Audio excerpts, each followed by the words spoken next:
You're still watching the City of Lagos TV show. Welcome to Education Lagos, where we take critical look at the educational sector in the City of Lagos. Today, we're going to be taking a look at one of the pillars of the themes agenda of Mr. Governor Babajide Sanwo-Olu, which is education.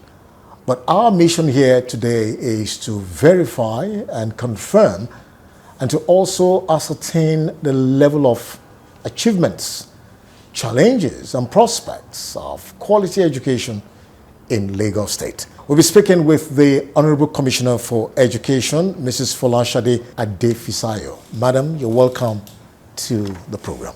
Thank you for having me. Can you share with us your experience and that of the ministry as a government parastatal in the year 2021 with regards to the critical, impactful achievements of the ministry in the area of initiatives, programs, projects, and of course, the challenges meeting up with the expectations of Lagosians? 2021 was a fairly challenging year. You know, we thought that COVID was restricted to 2020, but actually COVID reared its head again in 2021. And what we thought had receded to the past came up again. So how do we address this pandemic, which had affected everything? It had affected students going to schools, learning, teachers across the whole state. The Ministry of Health, working with us, decided that we would not close down schools because it looked clear that while the pandemic did exist, it just wasn't as virulent as we thought it would be, and it was affecting children much less than it was affecting adults. So it was decided that we would keep school open and classes continue. And how to get back to the former rhythm of school, many children having been out of school for such a long time, and teachers as well. But I think we were able to overcome that challenge, and so we were able to face the major initiatives that we wanted to face last year. Infrastructure was in such a state that it was best to make it a front burner item. So we continued to work on many schools, transforming, repairing, renovating many schools. And then we were also able to start to build schools as well. We looked at the outstanding schools that we found and we said, well, we're not going to leave abandoned projects. Any project that has been done up to now will complete. So we completed them early in 2021 and we're now able to start a new set of projects, which included boarding houses for boys and girls in the model schools, which included what we call two iconic types of structures. The first one is the new way that we are constructing our schools. We had reception inbuilt, so we changed the model of our existing schools. We have the E-type, the L-type, the I-type, and so forth, all of them with some way of accessing the school properly. And we started building such classroom blocks across the state. We've just opened one of the new structures at Lemoro near Ibejuleki. That school also came with track and field so that people can enjoy sports in the school. And of course, having done that, we have actually set ourselves a pretty high standard that we must simply find a way to meet every time. We also had another iconic kind of structure. Working with technical partners, we decided that we would build green schools that wouldn't even use power from the mains. They are essentially built out of stacked containers on top of themselves. The roof is all solar panel so that during the day we trap the power and we use it. And every classroom has a smart whiteboard as well as devices for the students, a minimum of 20. So we have nearly completed the first one. We'll open it in a month's time. We plan to build across all 6 districts in the state so that there is minimum one of these structures, which would be really, really ideal structures because of the power situation that we have in the country. On infrastructure, we really concentrated on improving what we have and then going on to build different kinds of schools that will suit whatever it is we are trying to teach in our schools. Then having finished with the infrastructure, we are now able to talk about integration with technology. And I must say a very big thank you to some very great organizations that supported us and gave our students devices to use in the classroom. We strengthened this relationship further and we actually got into more relationships with online platforms where our students could go online and learn a lot. They could pace themselves, they could go into quizzes, chat rooms and so on.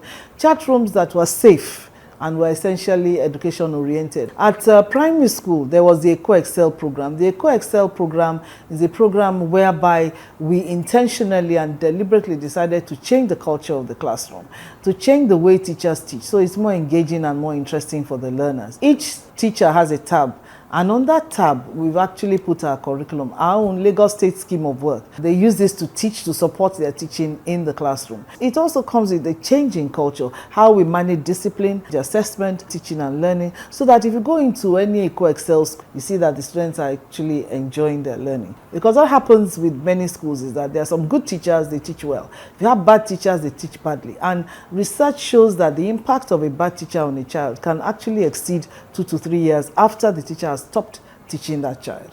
So it's important to us that every child in Lagos State at least gets this standard of teaching, monitoring and evaluation, and found that the children are reading at a much higher level now. Practically every child can read from primary 1, which wasn't the case before. So that by primary 4, 5, 6, they are fluent and very, very effective readers. As an educationist too, I know that all research points out to the fact that no matter what you do with infrastructure, teaching resources in the classroom, if you don't get the teaching right, you are just wasting time and money. So teaching is actually the most critical factor in effective schools. And so we knew that we had to look into our teachers and their teaching methodologies. First of all, we didn't have enough teachers. We've been recruiting at a steady rate so that more and more of our schools are having more and more teachers. We've recruited over 5,000 in secondary schools and about 3,000 in our primary schools since we came on board, and they've been sent out to schools. Apart from that, good quality orientation programs. We train them on our expectations for them in the classroom, integrating technology and really integrating what we call 21st century skills, such as critical thinking, problem solving, collaboration, personal leadership, and so on, infusing and integrating it into the classroom. And we did that by changing our scheme of work. It's no longer just a listing of topics. Oh, on Monday, you are doing the skin in biology. No, but it also talks about integration with technology. Where can you find more materials online on the skin? So we have hyperlinks to all these sites. So you have a class like the skin, you put them in groups. You are teaching collaboration and teamwork. Again, we've significantly changed that. How is the result so far?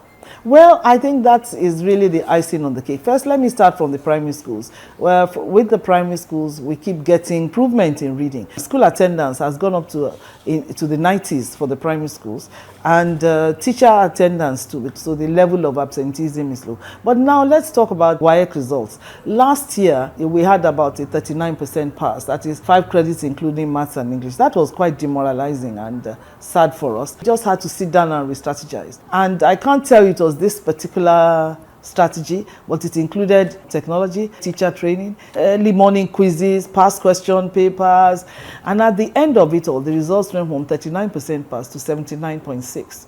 Now the challenge is to sustain that, which we are determined to do. For Lagos State, what is the policy thrust of the ministry with regards to informal education in order to improve skills that can serve industries and diverse sectors? Right now, we have a very interesting arrangement. We have our 5 technical colleges located in the Ibile, and they provide top-level training in technical and vocational education, refrigeration and air conditioning, computer studies. They provide a broad range of nearly 70 subjects actually.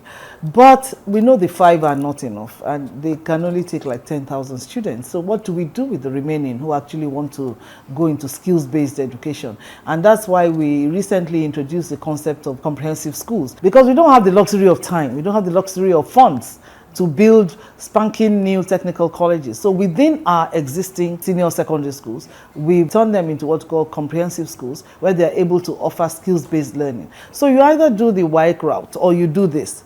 And for this one, we want to teach it at a world-class level.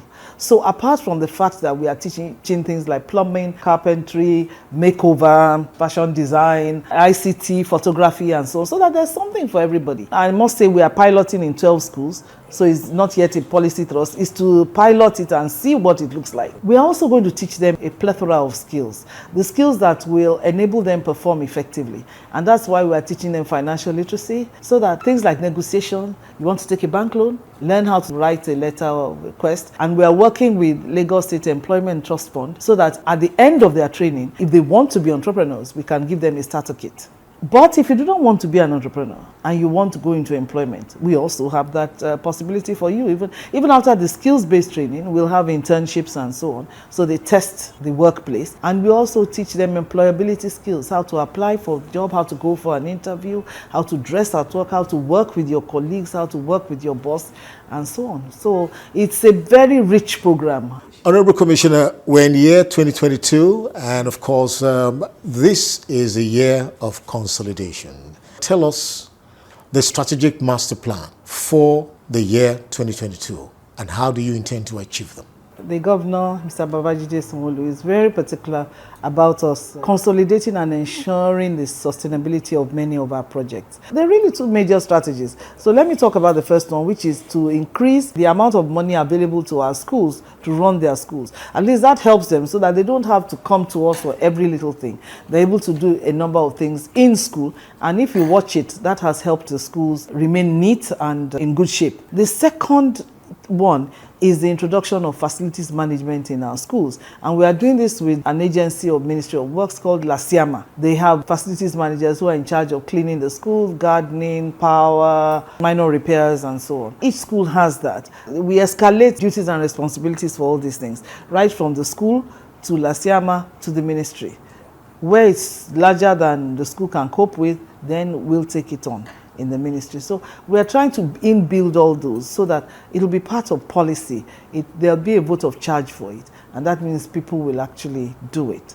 What are you doing with regards to ascertaining quality schools that were actually properly approved? Before I became a commissioner, there was a project in conjunction with the DFID called Deepen.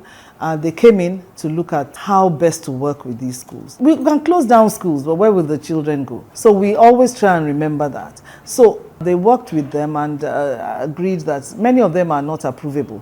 But the thing to do is to help them to be approvable. And so they work with all sorts of people like consultants, accountants, banks, and so on, so that they can support them and give them the means to be able to make their schools approvable. So we want to turn that into a whole portfolio and work with consultants who will help us through the process of approving these schools. So we have an Office of Education Quality Assurance. So they monitor the private schools and the public schools. It's been a wonderful time speaking with the Honorable Commissioner for Education, Mrs. Folashade Adefisayo, telling us about the major giant strides of the ministry in ensuring that Lagosians get the quality education they deserve. Madam, on a final note, what's the level of assurance, words of encouragement to stakeholders, the parents and the pupils? We'd like to reach out and work with parents in ensuring that our students receive good quality education. We also call on the community. For our comprehensive schools, we've got a lot of fantastic support from the community. People who've given us free equipment, people who've taught our students free, people who've trained our teachers free. It's really been a fantastic journey. So we urge and ask for more support to help us achieve all our plans, because it's our joint plans. When we talk about infrastructure, we have received a lot of support from NGOs. The old students who are always very emotional about their school received a lot of support. Some build classroom blocks, some mentor and coach students, some supply chairs, and so on. So yes, we'll continue to need the support of the community in virtually all our initiatives. Let them be assured that Mr. Governor's vision and focus on education is so real and so deep and so true. And so let them watch us. Watch this space. That's what I'll say. Thank you for coming on the program. Thank you. But that's it on Education Lagos on the City of Lagos TV show. The show will be right back after this time out.